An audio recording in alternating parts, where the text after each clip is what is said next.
قلت لهم مستحيل اشتريها من بره تاني. يلا على طول هحضرها لكم وقولوا لي بقى رايكم في الاخر.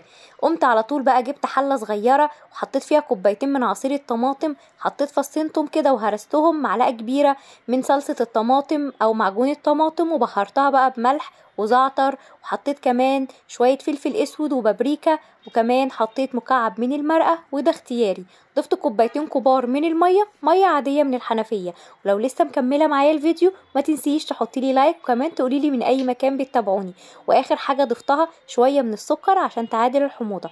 قلبتهم مع بعض كويس، وعلى طول بقى رحت رفعتهم على النار لمده 10 دقايق بس، مش عايزه اسبكهم ولا حاجه، 10 دقايق وبس.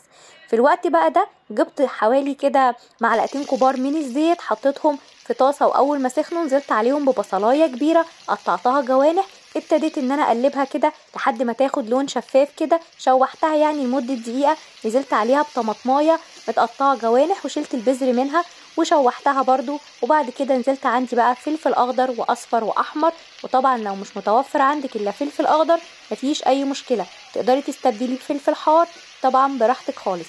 المهم انك تقلبيهم كويس جدا وتشوحيهم لمده دقيقتين كده، مش اكتر من كده، طبعا على نار متوسطه. بس كده ده بيكون شكلهم. بعد كده على طول كان عندي بقى صدر فرخه كده قطعته شرايح صغيره، كان مسلوق وموجود عندي في التلاجة، فما كانش ما كنتش عايزه ارميه فحطيته كده. طبعا تقدري تحطي لحمه متعصجه او تحطي اي حاجه على الخضار بتاعنا بس تكون مستويه.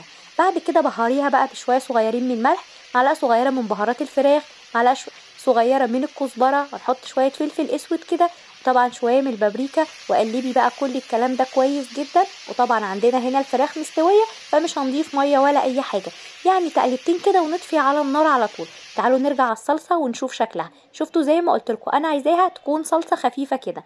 جبت بقى الطواجن دي او القوالب دي، بتبقى موجوده في محلات مستلزمات الحلواني، بتبقى موجوده ومتوفره. طبعا لو مش عايزه تستخدميها تقدري تستخدمي صينيه، مفيش اي مشكله. وزعت الشاورما بتاعتي اللي احنا عملناها، جبت بقى كيس مكرونه كده ووزعته في الاطباق زي ما انتم شايفين. طبعا تقدري تستخدمي اي نوع مكرونه تحبيها، مش شرط القلم خالص. المهم بقى حطي بقى الطواجن دي جوه صينيه كده علشان يبقى سهل الموضوع عليكي وانتي بتنقليها.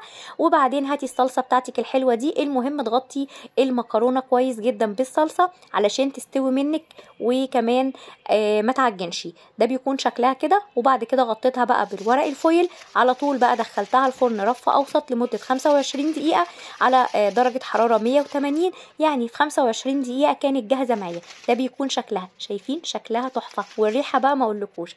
بعد كده قلبيها بقى في طبق التقديم وقدمها لهم، بجد هينبهروا عليها.